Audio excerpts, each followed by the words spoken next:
Hello दोस्तों, मैं अंजलि हूँ। मेरी उम्र 27 साल है।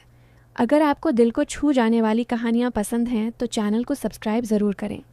शादी को अभी 3 साल हुए हैं। लोग कहते हैं कि मैं बिल्कुल नॉर्मल घर की बहू दिखती हूँ, लेकिन अंदर से थोड़ी सी गर्म हूँ। जब मैं सुबह उठ के मिरर में देखती हूँ, ससुराल में सब लोग मुझे भाभी कहते हैं, लेकिन जब मेरा देवर विकास मुझे देखता है तो उसकी नज़र थोड़ी अलग होती है। वो 22 साल का है, जवान स्ट्रांग बॉडी वाला, कॉलेज से अभी निकला है। उसका चेहरा देखते ही दिल में कुछ हिलता है, लेकिन मैं खुद को रोक लेती हूँ। मेरा ससुराल एक छोटे से शहर में है, लखनऊ के पास वाले इलाके में, जहाँ घर बड़ा है लेकिन फैमिली छोटी। मेरे पति ऑफिस के काम से बाहर रहते हैं, हफ्ते में सिर्फ 2 से 3 दिन आते हैं। सास ससुर तो ठीक हैं, लेकिन उनका ध्यान अपने काम पर। घर में सिर्फ मैं और विकास ही ज़्यादा समय साथ रहते हैं। शुरू शुरू में सब नॉर्मल था। विकास मुझे भाभी कहता था, मैं उसे देवर। पर धीरे धीरे बातें बदलने लगीं। एक दिन की बात है, सुबह का समय। मैं किचन में रोटी बना रही थी। हाथ में आटा लगा हुआ था, कपड़े पर कुछ भी नहीं गिरा था, लेकिन मेरा पल्लू थोड़ा सा स्लाइड हो गया था। विकास कॉलेज के लिए रेडी होके आया, पानी का ग्लास लेने किचन में घुसा। उसने देखा और बोला, भाभी, आपका हाथ कितना सॉफ्ट है ना, आटा लगाने के बाद भी ग्लो कर रहा है। मैं हंसी, अरे देवर जी, ये हाथ तो रोज़ रसोई में काम करता है, सॉफ्ट कैसे रहेगा। उसने आंख मारी और बोला, भाभी, सॉफ्ट चीज़ों को रोज़ दबाओ तो और सॉफ्ट हो जाती हैं, जैसे आपकी रोटियां।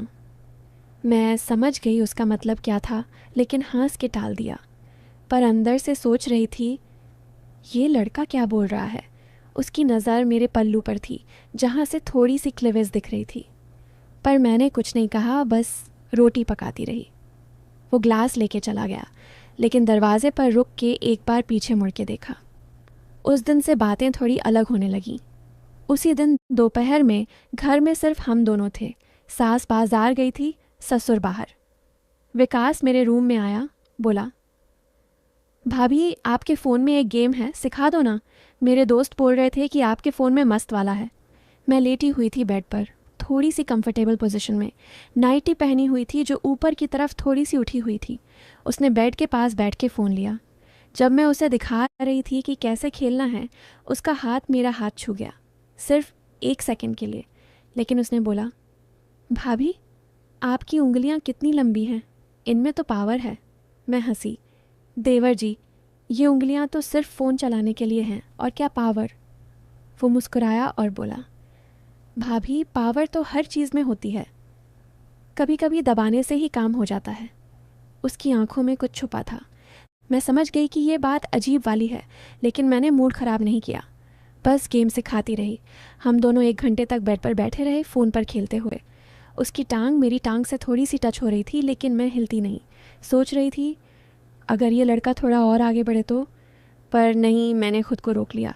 शाम को जब सास आई, तब तक हम दोनों नॉर्मल बात कर रहे थे, जैसे कुछ हुआ ही नहीं। अगली सुबह से बातें और गहरी होने लगीं। विकास कॉलेज से लौट के सीधा किचन में आता। मैं चाय बना रही होती। एक दिन उसने कहा, भाभी, आपकी चाय में कितनी मिठास है, जैसे आप खुद मीठी हो। मैं बोली, देवर, मिठास तो चीनी से आती है, मैं क्या। उसने कप लेते हुए मेरा हाथ पकड़ा थोड़ा सा और बोला, भाभी, चीनी तो बाहर से डालते हैं, अंदर की मिठास तो अलग होती है, जो सिर्फ ख़ास लोग ही फील करते हैं। उसकी आवाज़ में एक अजीब सी गर्मी थी। मैं ब्लश हो गई, पर हंस के बोली, अरे पागले, तू भी ना। पर दिल में सोच रही थी कि ये लड़का मुझे क्या समझ रहा है। उसकी नज़र मेरे पर रुकती थी जब मैं चलती थी, पर मैंने कभी कुछ नहीं कहा। हम दोनों रोज़ ऐसे ही बातें करते। चैनल को अभी सब्सक्राइब करें। कभी वो मेरे साथ बैठ के टीवी देखता, कभी मैं उसे पढ़ाई में मदद करती, पर हर बात में एक मजाक छुपा रहता। जैसे एक दिन मैं उसके कपड़े प्रेस कर रही थी, आयरन लेके उसकी शर्ट पर चलाती हुई। उसने कहा, भाभी, आप आयरन कितनी अच्छे से चलाती हो, जैसे आपको हर चीज़ को गर्म करने का तरीका पता हो। मैं बोली, हाँ देवर जी, गर्म करना तो सीखना पड़ता है।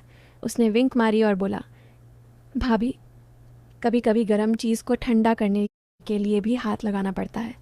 ये बात सुन के मेरा दिल ज़ोर से धक धक किया। सोच रही थी, क्या ये आगे बढ़ेगा, क्या हम दोनों अकेले टाइम में कुछ। पर नहीं, मैंने खुद को समझाया कि ये सिर्फ बातें हैं। धीरे धीरे दिन गुजरते गए। 1 हफ्ते बाद घर में एक छोटी सी प्रॉब्लम आई। विकास का कॉलेज प्रोजेक्ट था, उसमें कुछ ड्राइंग्स बनानी थी। वो रात को लेट तक जगता। मैं अभी उसके साथ बैठती, उसे कॉफ़ी देती। एक रात 1 बजे तक हम दोनों टेबल पर बैठे थे। वो ड्राइंग कर रहा था, मैं उसके पास बैठ के देख रही थी। उसका हाथ मेरे कंधे पर पड़ गया जब वो स्ट्रेच किया। उसने बोला, भाभी आप इतनी देर तक मेरे साथ बैठती हो, थक नहीं जाती? आपकी बॉडी तो स्ट्रांग लगती है। मैं बोली, देवर जी, बॉडी स्ट्रांग तब होती है जब रोज़ एक्सरसाइज होती हो, जैसे तू करता है जिम में। उसने मुस्कुरा के कहा, भाभी एक्सरसाइज तो बाहर होती है, अंदर की एक्सरसाइज तो अलग होती है, जो सिर्फ 2 लोग कर सकते हैं। उसकी आंखें मेरी तरफ देखती हुई थोड़ी सी गहरी हो गईं। मैं समझ गई कि ये बात क्या कह रही है, पर मैंने सिर्फ स्माइल किया और बोली, चल प्रोजेक्ट कंप्लीट कर ले, सुबह सांस उठ जाएगी। वो हंसा। पर उस रात हम दोनों टेबल पर ही बैठे रहे, बातें करते हुए। उसकी टांग मेरी टांग से टच हो रही थी, पर मैंने हटाया नहीं। सोच रही थी, अगर ये अब आगे बढ़े तो क्या होगा। पर कुछ नहीं हुआ, सिर्फ बातें। ऐसे ही महीने गुजर गए। बातें बढ़ती गईं। कभी वो मुझे बोलता, भाभी आपका स्माइल कितना खिलाता है घर को, जैसे आप अंदर से भी खिलती हो। कभी मैं उसे बोलती, देवर जी तू इतना स्मार्ट है, कोई लड़की पकड़ लेगी तुझे। पर हर बार उसका जवाब में कुछ होता, भाभी पकड़ने वाली तो पहले से ही घर में है। ये सुन के मेरा दिल धड़कता, पर मैं रोक लेती। हम दोनों अकेले टाइम में बैठते, बातें करते, कभी टच होता, कभी नज़र मिलती, पर कुछ नहीं। लोग सोचते होंगे कि अब कुछ होगा, अभी नहीं तो आगे ज़रूर। मैं सिर्फ सुनाती जा रही हूँ। एक दिन अमित बाहर से आए। उन्होंने नोटिस किया कि विकास और मैं बहुत क्लोज हो गए हैं। उन्होंने मुझसे पूछा, अंजलि देवर के साथ इतनी बातें? मैं डर गई थोड़ी सी, पर विकास ने खुद आके बोला, भैया भाभी सिर्फ मेरी बहन जैसी हैं, उन्होंने मुझे प्रोजेक्ट कंप्लीट करने में मदद की बस। अमित हंसा, पर अंदर से शक था। उस रात अमित ने मुझसे टाइम मांगा, पर मेरा मन नहीं था। मैं सोच रही थी विकास के बारे में, पर कुछ नहीं हुआ। धीरे धीरे कहानी आगे बढ़ी। विकास का कॉलेज ख़त्म होने वाला था। उसने मुझे एक दिन बोला, भाभी मैं जॉब के लिए बाहर जा रहा हूँ, पर आपको मिस करूँगा। मैं बोली, देवर जी मिस करना तो दिल से होता है। उसने मेरा हाथ पकड़ा और बोला, भाभी दिल से तो बहुत कुछ होता है जो सिर्फ हम दोनों जानते हैं। ये बात सुन के मैं सोच रही थी कि अब शायद कुछ हो जाएगा, पर नहीं। वो सिर्फ हाथ पकड़ के रहा, फिर छोड़ दिया। हम दोनों रात भर बैठ के बातें करते रहे, उसकी फ्यूचर की, मेरी लाइफ की। अब कहानी का असली मोड़ यहाँ से शुरू होता है। विकास जॉब के लिए दिल्ली चला गया। 6 महीने बाद वो वापस आया, पर बदल चुका था। एक दिन घर में सब बैठे थे। विकास ने सबको बताया कि उसने एक लड़की से शादी की प्लानिंग की है, पर पहले उसने मुझे अलग लेके बोला, भाभी वो वाली बातें, वो सिर्फ मजाक थी। आप मेरी भाभी हो, बहन जैसी। मैं आपको कभी गलत नज़र से नहीं देखा।